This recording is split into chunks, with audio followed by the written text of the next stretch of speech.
Hello everyone and welcome.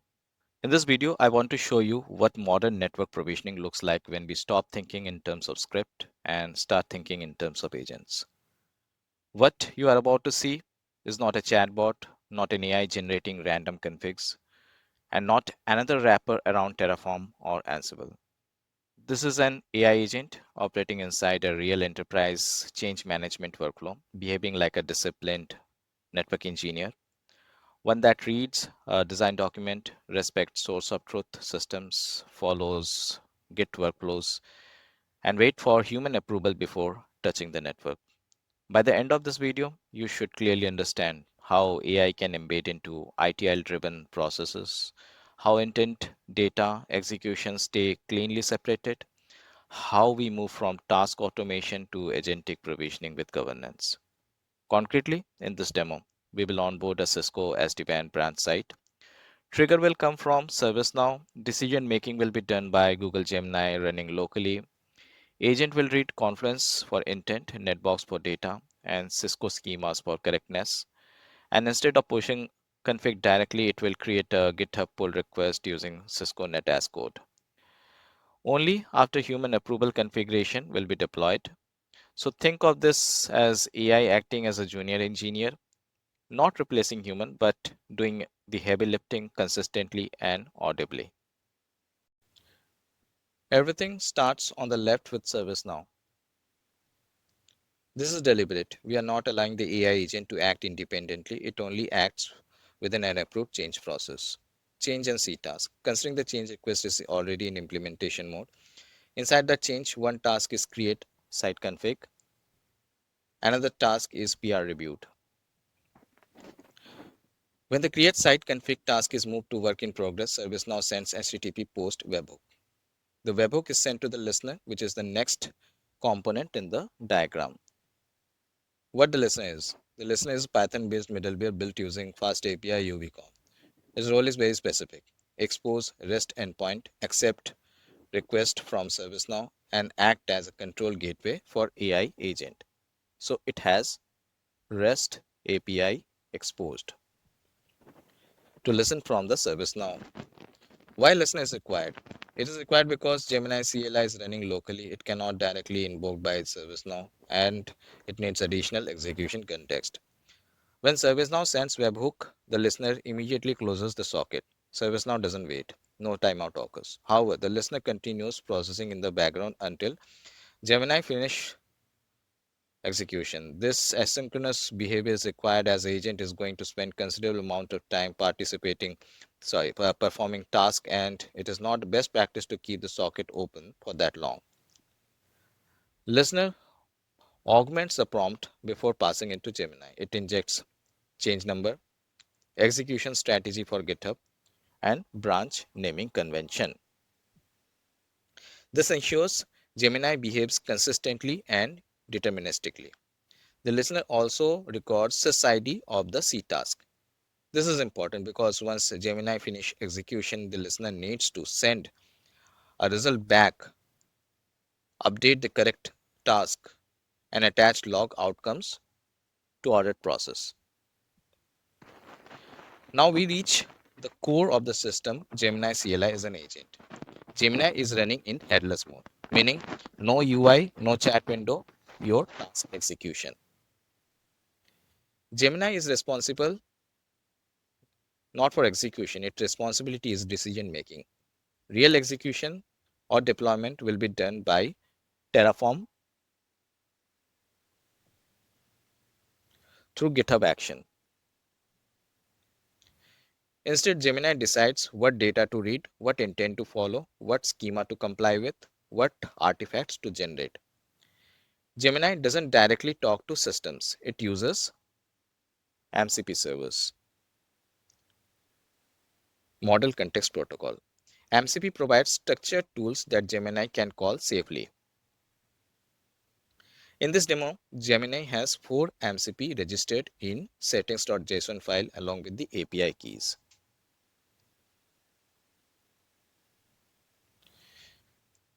Netbox MCP server. Netbox is our source of truth.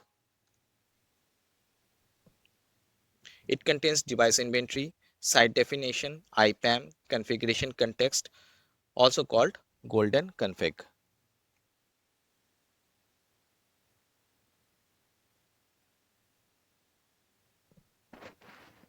All objects in Netbox are properly tagged, which allows the agent to perform precise and deterministic lookups. For provisioning use case, golden config is critical. We are not provisioning templates here. We assume feature templates already exist, device template already exist. Agent provisioning is focused on site onboarding, not foundational platform setup. Confluence MCP server. Netbox provides data, but intent comes from Confluence. Low-level design is defined by engineers and contain instruction on how to consume Netbox data, site-specific specification, exclusions and exceptions, day zero provisioning logic. Gemini must read this document thoroughly. After deep reading, it understands what value to extract, how to map them, and how to handle exceptions such as site 100 specific logic that we are going to create here. Next is Cisco SD-WAN MCP server. Gemini uses this MCP server to log in into vManage, fetch the device template, identify mandatory and optional variables. This ensures the generated YAML adheres strictly to the Cisco SD-WAN schema. Cisco SD-WAN MCP server also has an inbuilt schema under generate config tool. Alternatively, this schema could be modeled in Netbox using Ginger templates. Both approaches are valid. Finally, GitHub MCP server. This is where execution stops and governance begins. Gemini creates a feature branch using change number, clones the repository, adds the site configuration, YAML, commits and pushes the changes, and opens a pull request. The change number in the branch name is not cosmetic. You will soon see why this is critical for closing the ServiceNow loop. And most importantly, the AI is not replacing the engineer. It is operating under engineering supervision. The agent performs the mechanical, error-prone work, reading designs, mapping data, and assembling configuration, while human retain authority at every control point. This follows a strict doer and checker approach, where AI accelerates execution and engineer protects the correctness.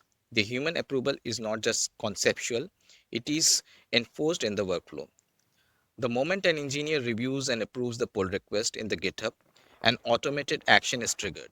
The action identifies the change number from the branch, calls the ServiceNow, and automatically closes the C task. Earlier, I mentioned that the change number in the branch name is not cosmetic, and this is exactly why.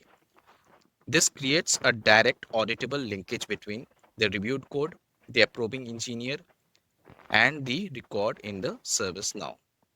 At this stage, engineer can suggest changes, validate correctness, and ensure complete compliance before production deployment. At this point, two GitHub workflows exist: CI and CD. CI performs Terraform plan, Cisco Netascode validation. CD performs Terraform apply, Idempotency checks post deployment. CD is triggered only when PR is merged to main branch.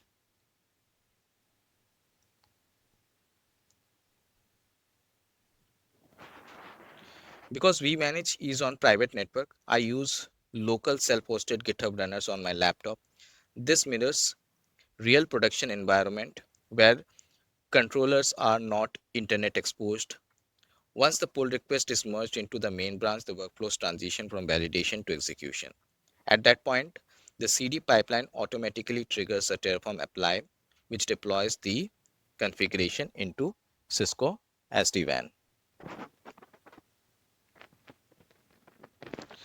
All sensitive credentials, including access to vManage, AWS, and ServiceNow, are securely stored as GitHub secrets. No secrets are embedded in code, configuration files, or prompts. Terraform state is centrally managed in AWS S3 with dynamic DB used for state logging. This ensures consistently prevents concurrent changes and allows the workloads to scale safely across environments.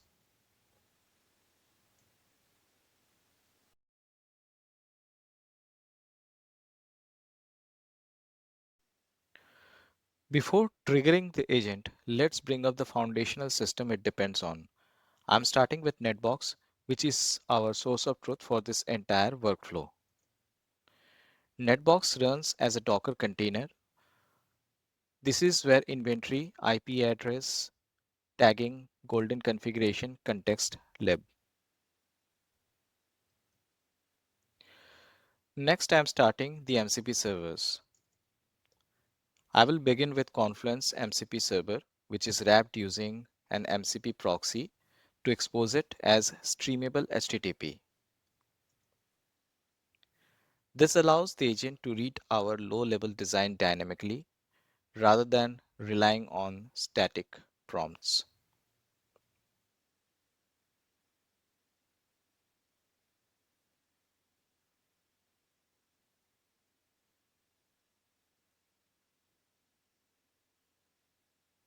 As you can see, it started on port number 10111. In a separate terminal, I am now starting the Cisco SD-WAN MCP server. This server allows the agent to authenticate to vManage, fetch device templates, and validate schema constraints. As you can see, this server started now on port number 8003. Let's quickly look at Netbox. You can see site 100 already exists. I will pick one of the device.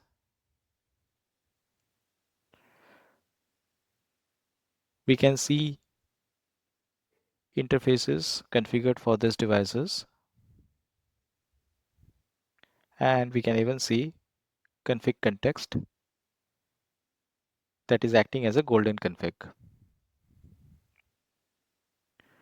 We can even go to IPAM section and look at the IP address allocation. Everything here is properly tagged, which is critical. Tagging allows the agent to perform deterministic lookups instead of guessing. Now let's look at low-level design in Confluence. This document represents human intent. It defines site onboarding logic, how netbox data should be consumed, site-specific exclusion and exceptions.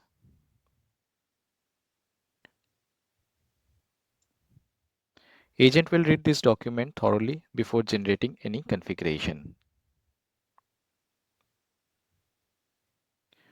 Because my Cisco SD-WAN lab runs on Cisco D Cloud behind a VPN, I'm using a local self-hosted GitHub runner.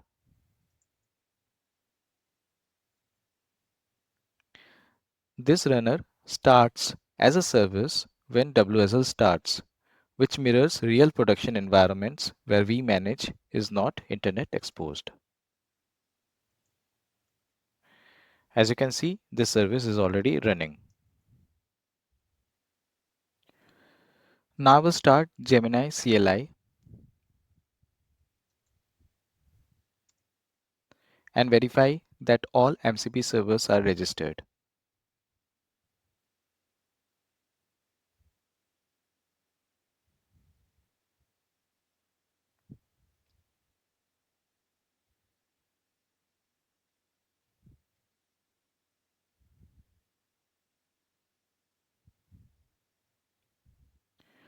I will now do MCP list,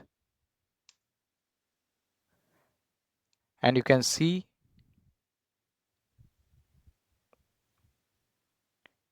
the agent had access to Netbox, Confluence, Cisco SD-WAN, and GitHub MCP server, and their respective tools.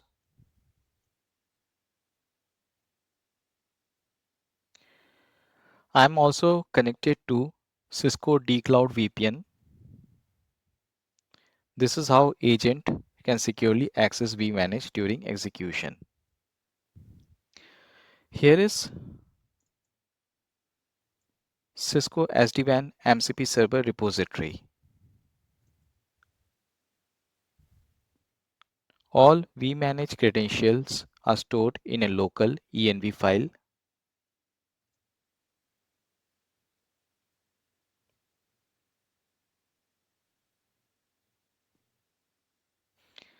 And the Netascode schema is defined in schema.json.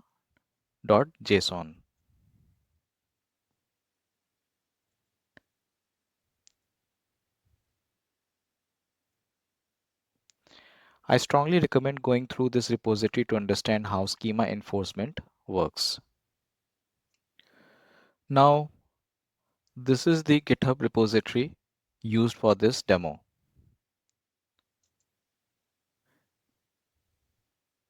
You can see CI and CD workflows defined here.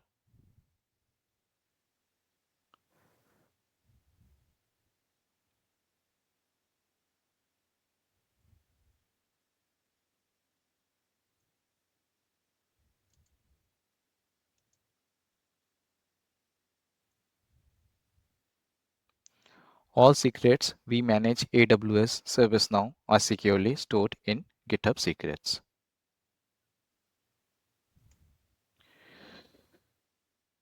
Now we can even see ngrok is running and exposing the listener to ServiceNow. And if I go to ServiceNow, this business rule ensures the webhook is triggered when ctask moves to work in progress. I can even go to REST message.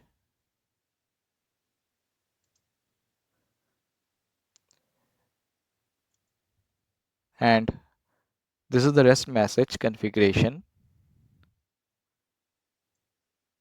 Going to the post method, we can see that it is pointing to the ngrok URL.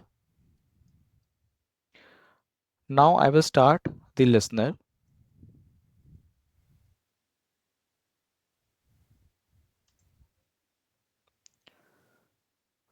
From this point onwards, system is ready to accept requests from ServiceNow.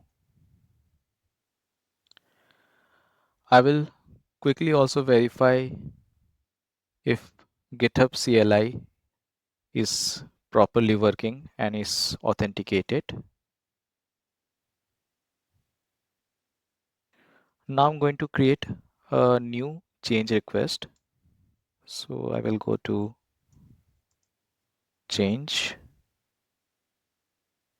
create new.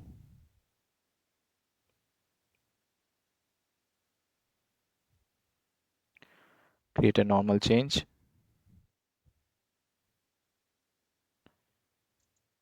Give an assignment group. Let's give a description. Provision site 100 and submit.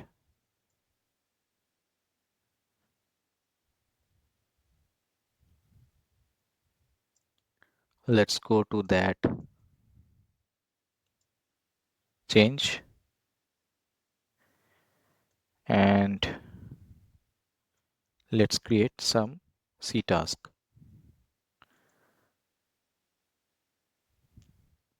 One of that would be create site config.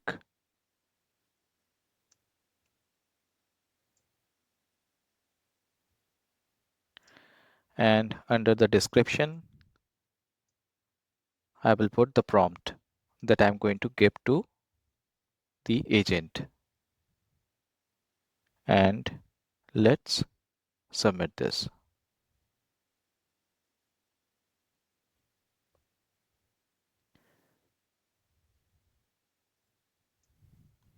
In fact,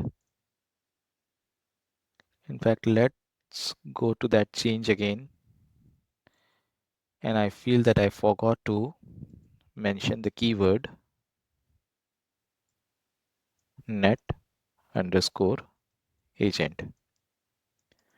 This is mandatory because as per business rule, it is going to look for this keyword and then only it will trigger. So I will go and update this change. Let's create one more C task. Let's name it PR reviewed.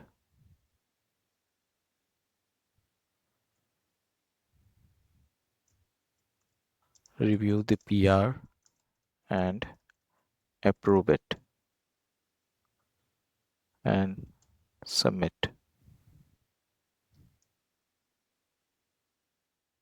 I will now move the change to the implementation. For that, I will follow the same change process that we follow in production. Request for approval.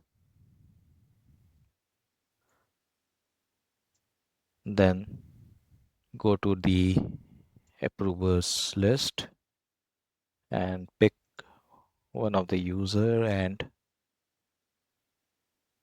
say approve.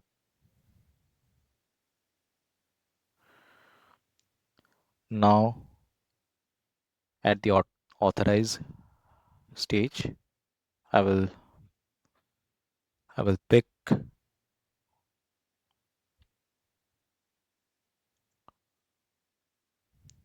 one of this cab approver and say approve.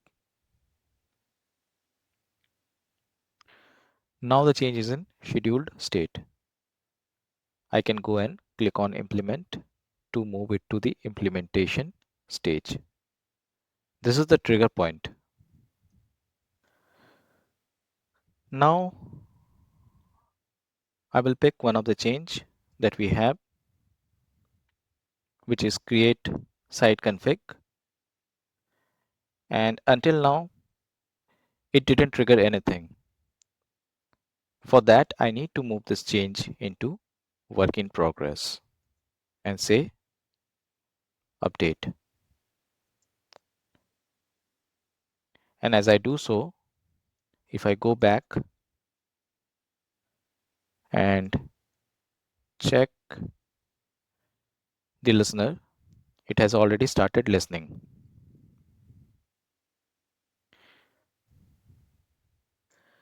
At this point, ServiceNow immediately returns the listener and Gemini are working asynchronously in the background. It will take some time and we will wait for that. Let's pause the video for a while. After almost about 5 minutes, I can see that it has generated SD-WAN sites v1.yaml site configuration. And if I go to GitHub, let's refresh this.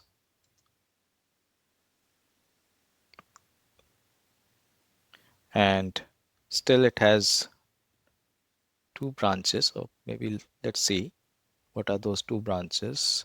No, it's not created yet. Let's wait for some more time. After a little bit of more time, now we can see that feature branch is created. And if I go to pull request, I can even see one pull request has been created.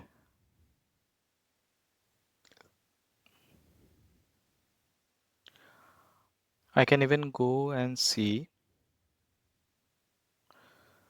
the status of the listener. It says that the task has been completed and it has also sent a post message to ServiceNow. So let's go to the ServiceNow and check the status.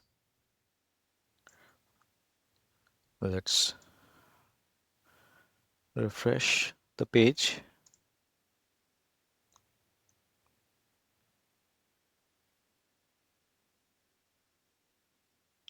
and you can see the create site config is now closed. I can click on it and see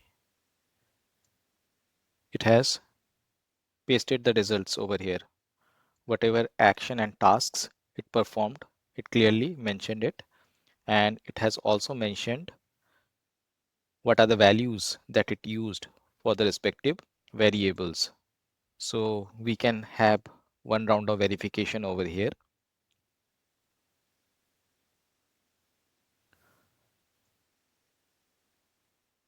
Or even we go to the pull request and see over there. Now let's go to the pull request.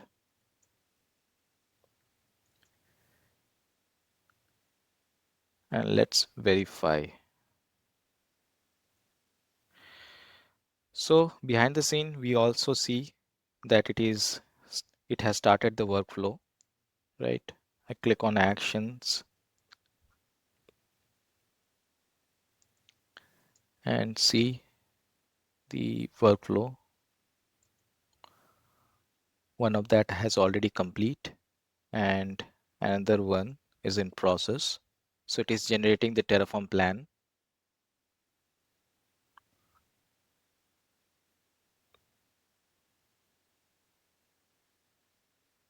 And it is uploading the plan artifact.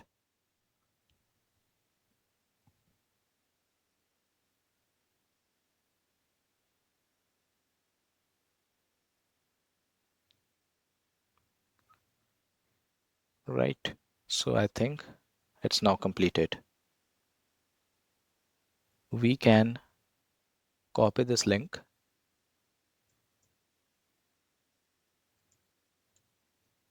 and see the plan artifact event. We can download the plan artifact, right? It's downloaded. We can see the plan.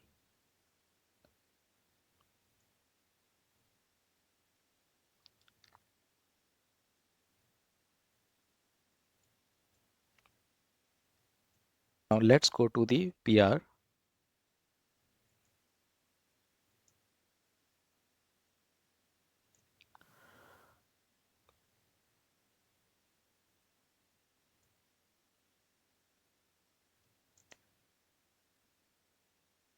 And see the details.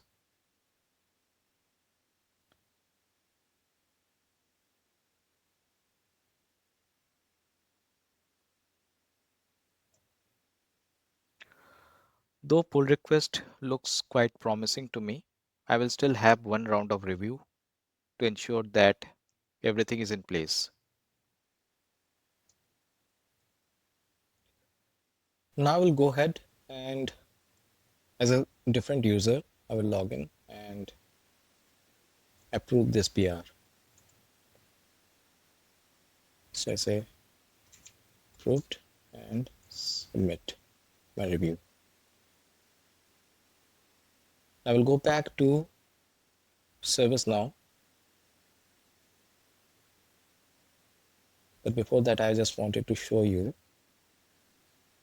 there will be another action that is already being triggered, like close ServiceNow.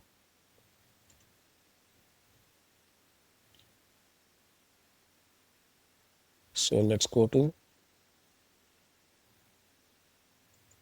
ServiceNow and see the change.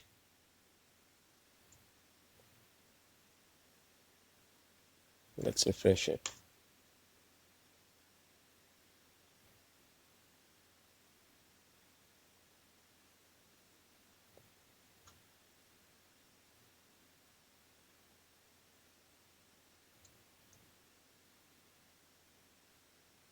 Let's give a little bit of more time and we can see PR reviewed is now closed. Now let's go ahead to the GitHub, this workflow, open the PR and merge the pull request. Let's verify it is going to the main branch. Yes, and confirm merge. And as we do so,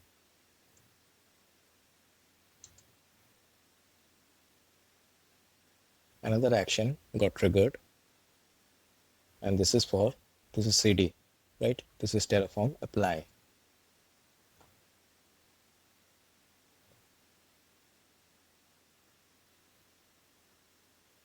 And it is going to apply the configuration into Cisco SD-WAN.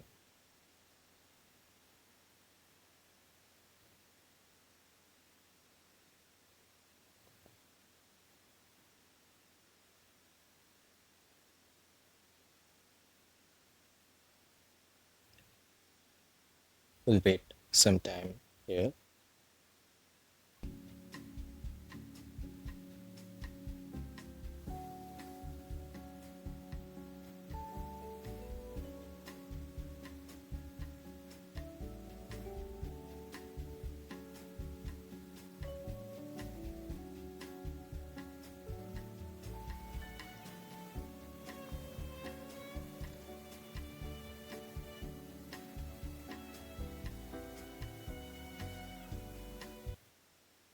As we can see, the job is now completed, and it has also performed idempotency check, and all 13 tests are passed. State file is being stored here in AWS S3 bucket, and we can now even go to vmanage and see the configuration is complete. Now let's go to vmanage.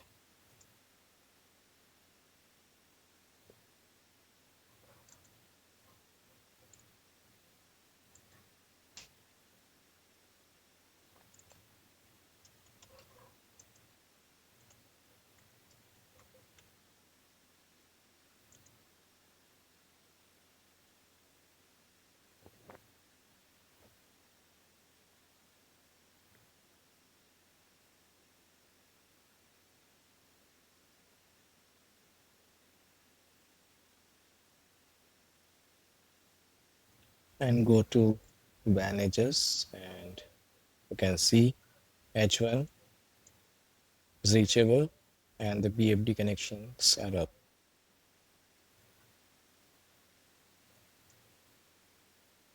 So this completes the demo. We have gone from intent to configuration to review to deployment with full auditability and governance. Thank you for watching.